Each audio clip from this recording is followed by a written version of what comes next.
ಲೋಕಾಪುರದಿಂದ ಧಾರವಾಡ ನೂತನ ರೈಲ್ವೆ ಮಾರ್ಗ ಅನುಷ್ಠಾನಕ್ಕಾಗಿ ಪ್ರಾಮಾಣಿಕವಾಗಿ ಶ್ರಮಿಸುತ್ತೇನೆ ಎಂದು ವಿಧಾನ ಪರಿಷತ್ ವಿರೋಧ ಪಕ್ಷದ ನಾಯಕರಾದ ಛಲವಾದಿ ನಾರಾಯಣಸ್ವಾಮಿ ತಿಳಿಸಿದರು. ಶನಿವಾರ ಬಾಗಲಕೋಟೆ ನಗರಕ್ಕೆ ಆಗಮಿಸಿದ್ದ ವಿಧಾನ ಪರಿಷತ್ ವಿರೋಧ ಪಕ್ಷದ ನಾಯಕ ಛಲವಾದಿ ನಾರಾಯಣಸ್ವಾಮಿ ಅವರಿಗೆ ರಾಜ್ಯ ರೈಲ್ವೆ ಅಭಿವೃದ್ಧಿ ಹೋರಾಟ ಸಮಿತಿ ರಾಜ್ಯಾಧ್ಯಕ್ಷರಾದ ಕುತ್ಬುದ್ದೀನ್ ಕಾಜಿ ಅವರು ಭೇಟಿಯಾಗಿ ಲೋಕಾಪುರ ಧಾರವಾಡ ನೂತನ ರೈಲ್ವೆ ಮಾರ್ಗ ಅನುಷ್ಠಾನದ ಕುರಿತು ಮನವರಿಕೆ ಮಾಡಿ ಮನವಿ ಸಲ್ಲಿಸಿದರು.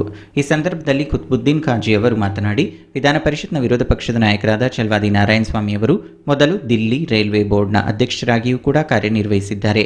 ಹಾಗಾಗಿ ರೈಲ್ವೆ ಯೋಜನೆಗಳ ಕುರಿತು ಅವರಿಗೆ ಬಹಳ ಜ್ಞಾನವಿದೆ. ಆದ್ದರಿಂದ ಮುಂಬರುವ ಕೇಂದ್ರ ಬಜೆಟ್ನಲ್ಲಿ ಲೋಕಾಪುರದಿಂದ ಧಾರವಾಡ ನೂತನ ರೈಲ್ವೆ ಮಾರ್ಗ ಅನುಮೋದನೆಗಾಗಿ ಸರ್ಕಾರಕ್ಕೆ ಒತ್ತಾಯಿಸಬೇಕು. ಅದರ ಜೊತೆಗೆ ಈ ಕುರಿತು ಎಲ್ಲ 28 ಸಂಸದರಿಗೂ ಪತ್ರ ಬರೆಯಬೇಕೆಂದು ಛಲವಾದಿ ನಾರಾಯಣಸ್ವಾಮಿ ಅವರಿಗೆ ಮನವಿ ಮಾಡಿದ್ದೇವೆ ಎಂದರು. ಛಲವಾದಿ ನಾರಾಯಣಸ್ವಾಮಿ ಅವರು ವಿಧಾನ ಪರಿಷತ್ತಿನ ವಿರೋಧ ಪಕ್ಷದ ನಾಯಕರ ಜೊತೆಗೆ ಹಿಂದೆ ದಿಲ್ಲಿ ರೈಲ್ವೆ ಬೋರ್ಡ್ ಚೇರ್ಮನ್ರು ಕೂಡ ಅವರಾಗಿದ್ದರು. ಅವ್ರಿಗೆ ರೈಲ್ವೆ ಸೌಲಭ್ಯದ ಬಗ್ಗೆ ಎಲ್ಲ ವಿಷಯಗಳನ್ನು ಅರಿತುಕೊಂಡವರು. ಅವರು ನಮಗೆ ಆತ್ಮೀಯರು ಇದ್ದರು ಮತ್ತು ಕರ್ನಾಟಕ ರಾಜ್ಯದೊಳಗೆ 28 ಸಂಸತ್ ಸದಸ್ಯರದಾರ. ತಾವುಗಳು ಲೋಕಾಪುರ ಟು ಧಾರವಾಡ ರಾಮದುರ್ಗ ಸೌದತ್ತಿ ಯಲ್ಲಮ್ಮನ ಮಾರ್ಗದಲ್ಲಿ 19ರೊಳಗೆ ಏನು ಒಂದು ಪ್ರಸ್ತಾವನೆ ಹೋಗೈತಿ ರೈಲ್ವೆ ಮಾರ್ಗ ಅನುಷ್ಠಾನಗೊಳಿಸ್ಬೇಕಂತೇಳಿ, ಯಾವುದೇ ಒಂದು ಕಾರಣದಿಂದ ಆ ಯೋಜನೆ ಕಾರ್ಯರೂಪಕ್ಕೆ ಬಂದಿರುವುದಿಲ್ಲ. ಆ ನಿಟ್ಟೊಳಗೆ 28 ಸದಸ್ಯರಿಗೆ ತಾವುಗಳು ಪತ್ರ ಬರೆದು ಆ ಯೋಜನೆ ಇದೇ 2020, 26, 25, 26ರ ರೈಲ್ವೆ ಅಥವಾ ಕೇಂದ್ರ ಮುಂಗಡ ಪತ್ರದಲ್ಲಿ ಇದು ಅನುಷ್ಠಾನಗೊಳಿಸಬೇಕಂತೇಳಿ ತಾವು 28 ಸದಸ್ಯರನ್ನು ಪತ್ರ ಬರೆಯಿರಿ ಅಂಥೇಳಿ ನಾವು ವಿರೋಧ ಪಕ್ಷದ ನಾಯಕರಾದ ಮಾನ್ಯ ಛಲವಾದಿ ನಾರಾಯಣಸ್ವಾಮಿ ಅವರನ್ನು ಒತ್ತಾಯಿಸಿವು. ಅದರಂತೆ ಒಂದು ದೊಡ್ಡ ಬಂಡೆಗಲ್ಲು ಇಡಬೇಕಂದ್ರೆ ಚೀಪ್ಗಲ್ಲು ಬೇಕೇ. ಅಧಿಕಾರದವರು ಇದ್ದವರು ಇರಲಿ, ಅಧಿಕಾರದಾಗ ಇರಲಾರ್ದವರು ಇರಲಿ, ಅವರು ಯಾವುದೇ ಪಕ್ಷನಾಗ ಹಾಲಿ ಮತ್ತು ಮಾಜಿ ಸಂಸದರು, ಶಾಸಕರು, ಸಚಿವರು, ವಿಧಾನ ಪರಿಷತ್ ಸದಸ್ಯರು ಎಲ್ಲರೂ ಈ ಯೋಜನೆ ಕಾರ್ಯಗತ ಮಾಡಲಿಕ್ಕೆ, ಈ ಯೋಜನೆ ಕಾರ್ಯರೂಪಕ್ಕೆ ತರಲಿಕ್ಕೆ ಅವರು ಅಗತ್ಯ ಅದ.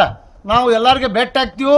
ಒಂದು ಮಾಬ್, ಒಂದು ವಾತಾವರಣ ನಿರ್ಮಾಣ ಮಾಡಿ ಕೇಂದ್ರದ ಮೇಲೆ ಒತ್ತಡ ತರುವ ಒಂದು ವಾತಾವರಣ ನಿರ್ಮಾಣ ಮಾಡಿ ಇದೇ ಬಜೆಟ್ ಒಳಗೆ ಅನುಷ್ಠಾನಗೊಳಿಸುವ ಪ್ರಯತ್ನ ನಾವು ಮಾಡ್ತೀವಿ.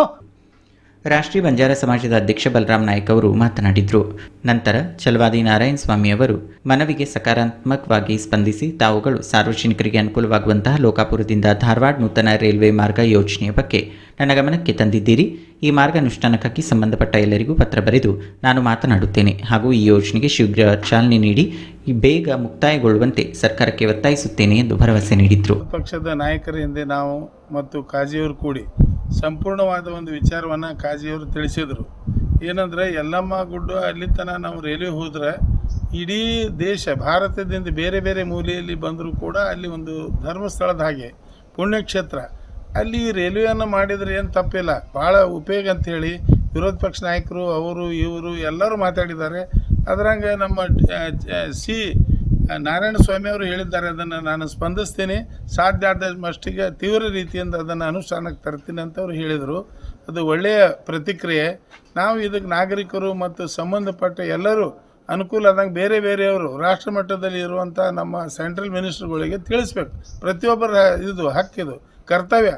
ಒಬ್ಬರು ಕಾಜಿಯಿಂದಾಗಲಿ ಬಲರಾಮ್ ನಾಯ್ಕನಿಂದ ಆಗಲಿ ಆಗೋದಿಲ್ಲ. ಅದು ಮಾಡೋಕ್ಕೆ ಪ್ರಯತ್ನ ಎಲ್ಲರೂ ಮಾಡಿರಿ. ಯಾರು ಕಾಜಿಯವರು ಹೋರಾಟ ಮಾಡ್ತಾರೆ ಅದರ ಹಿಂದೆ ಸದಾ ನಮ್ಮ ಬೆಂಬಲ ಐತಿ.